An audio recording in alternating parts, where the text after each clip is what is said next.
Hey, Meghann Scully, and this is the Limerick Post Show. And joining me now, it is Alice Carrol of Fox's Bow Whiskey. How are you getting on? Good. Thanks so much for having me, Meghann. How are you? I'm so good. I have to say, it is great to chat to you because I have seen this bottle of whiskey all over social media. You can't miss it with the lovely colours. But I have to ask, tell us about the journey, like how and why whiskey? Yeah, so this has been a few years in the making now, so it's amazing to see it coming to life. And as you said, see people sharing it on social and picking up bottles and all the rest of it. I suppose I can't really take credit for the idea. It was actually my co-founder Tony, who was living over in San Francisco at the time, and a couple of his friends from Limerick were over visiting. And they went to a whiskey bar that had an insane collection of Irish whiskies, and they were trying all different ones that they hadn't tried before. And I suppose they noticed that a lot of the Irish whiskies that exist on the market are kind of what we would call heritage whiskies. Okay. So they kind of are celebrating the heritage of Irish whiskey and kind of traditional Ireland, and I suppose some of them more than others, but some of that kind of stereotypical Irish rolling hills and castles that people would associate with Ireland, outside of Ireland and in Ireland.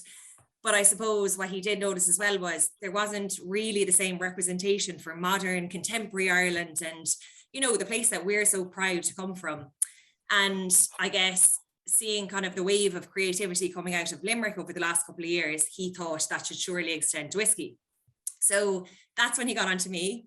I had been working in whiskey for the bones of the last decade, across Jameson, Redbreast, loads of different ones, the Glenlivet, so kind of Scotch and Irish whiskey, a little bit of Canadian whiskey too, actually.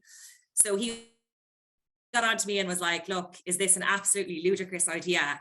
And I was like, no, it sounds so exciting. I'm so pro Limerick. I'm so pro whiskey. So this is literally my two loves coming together. Yes, I'm on board. So yeah, we've just been working on it over the last couple of years. We had 1,000,001 delays between COVID and Brexit and everything in between, like a lot of food and drink producers that we've chatted to. But yeah, delighted to finally be here. I imagine there's a lot of market research going into bringing out your own whiskey, a lot of tasting and a lot of kind of going over and back and trying to get, I suppose, everything right from the colour to the smell to everything that goes with whiskey. Oh my God, there is. That's the fun part, I won't lie.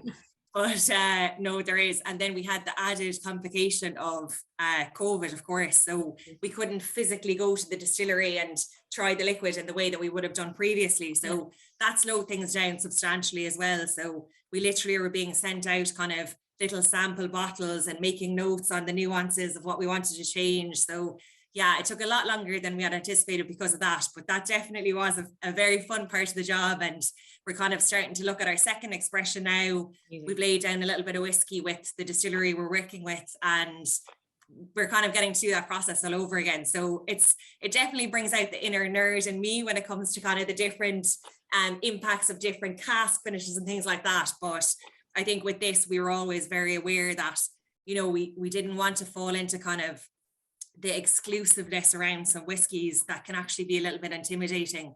There's a lot of kind of jargon, I suppose, around whiskey that is kind of hard to understand. And we wanted this to be as accessible as Limerick really, and kind of play into like the creativity and exploring different flavor profiles and things like that. But very much making a whiskey that is for anyone who wants to drink it type thing.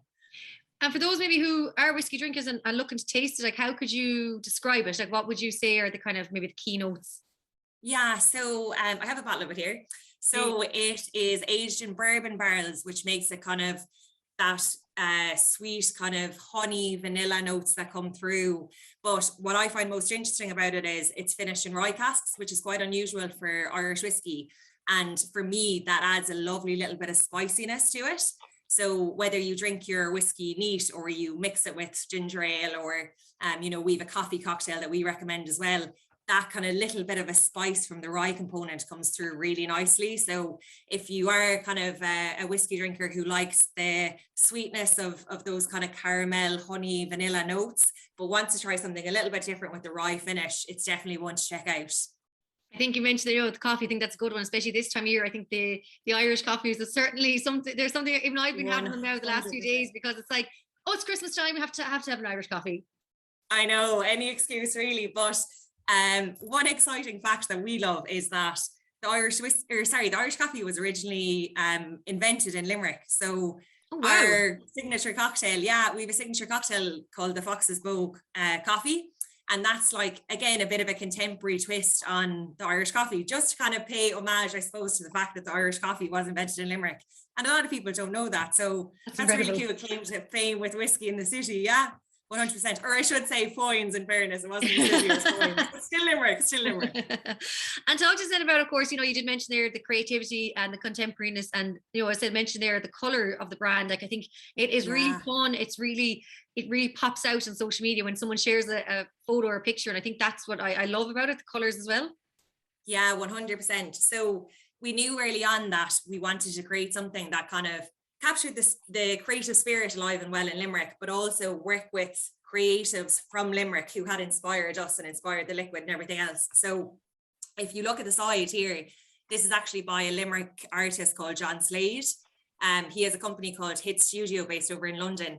He's like critically acclaimed, has done exhibitions in like Japan. He's done work for Nike, Delta Airlines, loads of different brands, but he's from Limerick. He went to the Limerick School of Art and Design. So it's so cool to have him commission a piece for us, a bespoke piece, and it's actually his interpretation of Limerick. So there's a few Easter eggs in there for Limerick people, like the Triple Crown, the walls of Limerick, a little rugby ball there as a nod to Munster, a couple of other little bits as well. So I think for us, it was important to kind of capture as much of Limerick and, as you said, like creativity and vibrancy of the city in the bottle. So I think that comes through really in all of our branded materials and on social and stuff like that too. But yeah, that was really important for us. And I've seen as well, quite a lot of Limerick bars have gotten behind you. I've seen they're all starting to stock Fox's Bow. But for those who maybe want to pick up a bottle for Christmas for the house, or maybe for their family or friends, where's the best place to get it? So you can get it in O'Brien's in the Parkway. You can get it at number 21, just near Punches Cross there. If you want to get it delivered, you can get it through irishmalls.com or through celticwhiskeyshop.com. So we're in a couple of different locations, and in the new year as well, we'll be adding Super Value to the list too, which is really exciting. Amazing. So slowly getting out there. That's brilliant. Jeez, congratulations at that. That's really good, because you have to say, they're great for getting behind local producers as well. So that's huge. So well done. Absolutely. Thanks very much. And remind us of your social media for those that can follow and keep up to date and see everything that's going on. And of course, you mentioned there that the next whiskey that will be dropping as well. Yeah, so we're at Fox's Bow Whiskey on Instagram, on Facebook, and on Twitter. Absolutely incredible. Alice, Carrol, it's been an absolute pleasure chatting to you about Fox's Bow. And I know now you've got a little treat for us. You are going to make us a cocktail. We do. So I did mention the Fox's Bow coffee. I'm going to teach you guys how to make it at home. So let me just grab my ice. Lovely. Okay, so as I said, this is a super easy cocktail to make at home. It has 3 ingredients. So first thing you're going to do is grab your shaker. If you don't have a shaker, you can literally use a clean jam jar with a lid, whatever you have. Right up to the top. So the main thing to remember about this cocktail, it's so easy. It only has 3 ingredients. But whatever measure you're using, so whether you have a jigger like I do, or you're using an egg cup, whatever you're using, just remember it's equal parts. So we're going to start off with our Fox's Bow whiskey, of course. So it's 1 measure of that into the jigger, or into the shaker there. Then we're doing 1 measure of coffee, so espresso coffee, whatever you have at home. 1 measure of that. And then the last ingredient is coffee liqueur. So you can use Kahlua. I like Kahlua, it's a little bit sweeter. You can use Tia Maria, whatever you have, coffee liqueur. So 1 measure of that. And that's it for ingredients. Super simple, as I said. Then you just shake it for about 10 seconds. And then get your glass and something to strain out your ice. So if you're using a jar, you can even use the top of the lid of the jar. You're literally just trying to catch the ice. So I'll push it down here. And then you just strain it into a glass. And there you have it. If you're feeling a bit fancy, you can add a little coffee bean to garnish it on top. And that's it. That's the Fox's Bow coffee. Absolutely delicious. Hopefully you'll all be making one over Christmas. Alice Carrol Fox's Bow, Mila Mila Maga. That absolutely looks incredible. And now you've just made me thirsty for one of those. And I look forward to tasting Fox's Bow as well. Thanks a million, Meghann. Merry Christmas.